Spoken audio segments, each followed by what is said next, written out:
అందరికీ నమస్కారం. ఈరోజు మనం చాలా చాలా లోతైన, మనందర్నీ ఆలోచింపజేసే ఒక విషయం గురించి మాట్లాడుకుందాం. అదే కర్మ మరియు పునర్జన్మ. అసలు మన జీవితానికి అర్థమేంటి? ఈ జీవితం తర్వాత కూడా ఇంకేమైనా ఉందా? మనం చేసే పనులకి, మన భవిష్యత్తుకి ఏదైనా సంబంధముందా? ఇలాంటి ప్రశ్నలు మనందర్నీ ఎప్పుడో ఒకప్పుడు తొలిచే ఉంటాయి కదా. సరే, మరి ఈ అద్భుతమైన అంశంలోకి ఇప్పుడు లోతుగా వెళదాం. మన చర్చని మొదలుపెట్టే ముందు ఈ ఒక్క ప్రశ్న గురించి ఆలోచిద్దాం. ఇది చాలా కీలకమైన ప్రశ్న. అసలు కర్మను బట్టే మనకు జన్మ వస్తుందా? లేదా మనం పుట్టిన తర్వాత మన కర్మలు మొదలవుతాయా?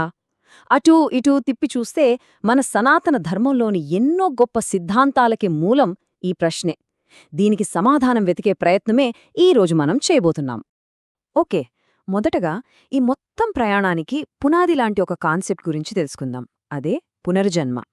అంటే ఇది కేవలం ఒక్క జీవితంతో ఆగిపోయే కథ కాదు. ఇది జననం, మరణం అనే ఒక అంతం లేని చక్రమన్నమాట. సనాతన ధర్మంలో పునరపి జననం, పునరపి మరణం అని ఒక మాట ఉంది. అంటే మళ్లీ పుట్టడం, మళ్లీ చనిపోవడం.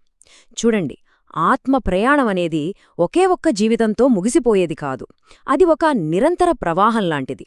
ఈ చక్రంలో ప్రతి జన్మ ఒక కొత్త పాఠం, ఒక కొత్త అధ్యాయం. మరి ఈ జననం మరణ చక్రం అలా తిరుగుతూ ఉండాలంటే దానికి ఏదో ఒక శక్తి కావాలి కదా. దాని వెనక ఉన్న డ్రైవింగ్ ఫోర్స్ ఏంటి? అక్కడే మనకు కర్మ సిద్ధాంతం పరిచయమవుతుంది. మన జన్మలని, మన గమ్యాన్ని నడిపించే శక్తి అదే కర్మ.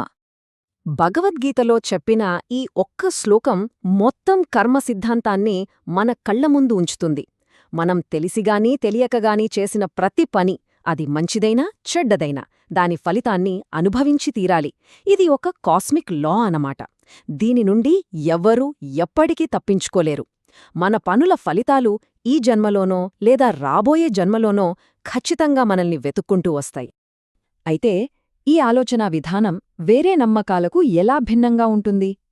చూడండి, సనాతన ధర్మంలో ఆత్మ తన కర్మల బ్యాలెన్స్ షీట్తో ప్రయాణిస్తూ ఉంటుంది. ప్రతి జన్మలోనూ తనని తాను మెరుగుపరుచుకోవడానికి ఒక కొత్త అవకాశం లభిస్తుంది. కాని కొన్ని ఇతర నమ్మకాల ప్రకారం జీవితం ఒక్కటే, ఆ తర్వాత ఒక ఫైనల్ జడ్జ్మెంటే ఉంటుంది. కాని మన ధర్మంలో అలా కాదు. ప్రతి జన్మ ఆత్మ పరిపక్వత చెందగానికి దొరికిన ఒక సువర్ణావకాశం. సరే, ఈ చక్రంలో ఇలా తిరుగుతూ ఉండటమే మన ఫైనల్ డెస్టినేషనా? అంటే కానే కాదు. ఇక్కడ మనం గుర్తుంచుకోవాల్సిన అతి ముఖ్యమైన విషయమేంటంటే, ఈ పునర్జన్మల ప్రయాణానికి ఒక అంతిమ గమ్యముంది. అదే ఆత్మ ఎక్కడినుంచి అయితే వచ్చిందో ఆ దైవిక మూలాన్ని, అంటే ఆ పరమాత్మని తిరిగి చేరటం. ఇప్పటిదాకా మనం కర్మ, పునర్జన్మ లాంటి రూల్స్ గురించి తెలుసుకున్నాం. ఇప్పుడు ఈ ప్రయాణంలో ఆత్మ పాత్ర ఏంటో చూద్దాం. ఆత్మ కేవలం కర్మకు బానిస కాదు. దానికి ఎంపిక చేసుకునే స్వేచ్ఛ, ఎదగడానికి అవకాశం కూడా ఉన్నాయి. మరీ ముఖ్యంగా మానవ జన్మలో ఇది చాలా ఎక్కువ. ఇది వినడానికి నిజంగా చాలా ఆశ్చర్యంగా ఉంటుంది. ఒక జీవి శరీరాన్ని విడిచిన తర్వాత ఆ ఆత్మ తన వాసనలను బట్టి, అంటే తన గత జన్మల అలవాట్లు, సంస్కారాలను బట్టి తన తర్వాతి జన్మను ఎంచుకుంటుందట. తన ముందు కొన్ని ఆప్షన్స్ ఉంచుతారు. వాటన్నిటినీ చూసి ఎలాంటి స్వార్థం లేకుండా కేవలం తన ఆధ్యాత్మిక ఎదుగుదలకు ఏది ఉత్తమమైన మార్గమో ఆ మార్గాన్ని ఎంచుకుంటుంది. ఈ ఆత్మ ప్రయాణం ఒక ఎవల్యూషన్ లాగా సాగుతోంది. అంటే ఒక స్థాయి నుంచి మరో ఉన్నత స్థాయికి వెళ్లడమన్నమాట. పశుస్థితి నుంచి మొదలై మానవ స్థితికి, అక్కడ్నుంచి సాధన ద్వారా మహాత్ముని స్థితికి, చిట్టచివరికి భగవంతుని స్థితికి చేరుకుంటోంది. ఈ మొత్తం జర్నీలో మానవ జన్మ అనేది ఒక అత్యంత కీలకమైన, చాలా విలువైన జంక్షన్. ఈ సూక్తి వెనుక ఉన్న అర్థం చాలా గొప్పది. ఈ శరీరం అనేది ధర్మాన్ని పాటించడానికి, సాధన చేయటానికి మనకిచ్చిన ఒక సాధనం, ఒక పరికరం మాత్రమే. అందులోనూ ఈ మానవ శరీరం చాలా స్పెషల్. మనల్ని మనం ఉద్ధరించుకోవడానికి, ఆ పై మెట్టుకు ఎక్కడానికి వీలుగా ప్రత్యేకంగా డిజైన్ చేయబడిన ఒక అద్భుతమైన సాధనం. సరే, మనకు మానవ జన్మ అనే ఒక గొప్ప అవకాశం వచ్చింది. బాగుంది. మరి ఈ అవకాశాన్ని సరిగ్గా వాడుకుని ఆధ్యాత్మికంగా ముందుకు వెళ్లడం ఎలా? దానికున్న మార్గమే సాధన. చాలామంది సాధన అంటే ఏవేవో అనుకుంటారు. డబ్బు సంపాదించడం, ఆస్తులు పెంచుకోవడం. కానీ అది కాదు. నిజమైన సాధన అంటే బయట కాదు, లోపల జరగాలి. మనల్ని మనం గమనించుకోవడం, మనలో ఏమైనా తప్పులుంటే వాటిని ఒప్పుకొని సరిదిద్దుకోవడం, అంటే ఆత్మవిమర్శ చేసుకోవడం. అలా మన ఆత్మ మీద పేరుకుపోయిన మురికిని, ఆ వాసనలను శుభ్రం చేసుకోవడమే అసలైన సాధన. అసలు ఈ వాసనలంటే ఏంటి? సింపుల్గా చెప్పాలంటే ఇవి మన గత జన్మల నుంచి మన ఆత్మ మీద పడిన బలమైన ముద్రలు. మీరు గమనించే ఉంటారు కదా, కొంతమంది పిల్లలకు చిన్నప్పట్నుంచే ఎవరూ నేర్పించకుండానే మ్యాథ్స్లోనో మ్యూజిక్లోనో అద్భుతమైన టాలెంట్ ఉంటుంది. అదెలా? అదే పూర్వజన్మ వాసనలు. అవి సహజమైన నైపుణ్యాలుగా, అలవాట్లుగా బయటపడతాయి.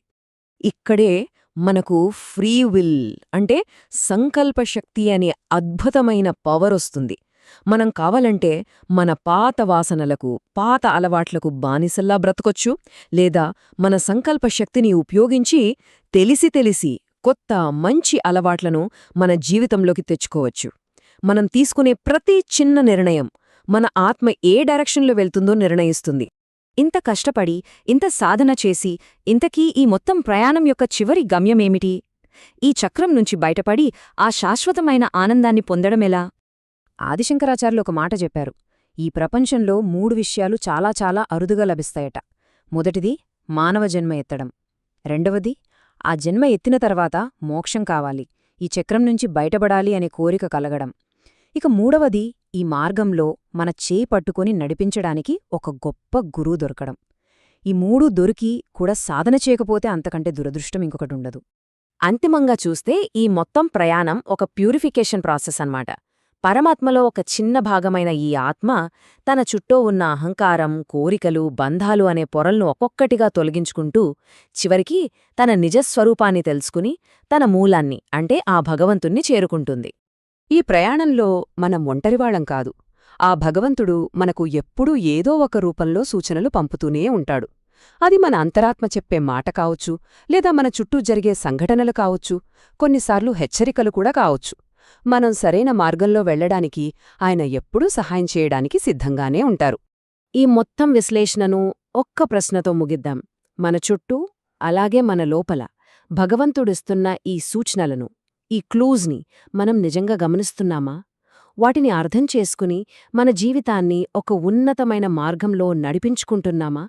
ఒక్కసారి మనసు పెట్టి ఆలోచించండి.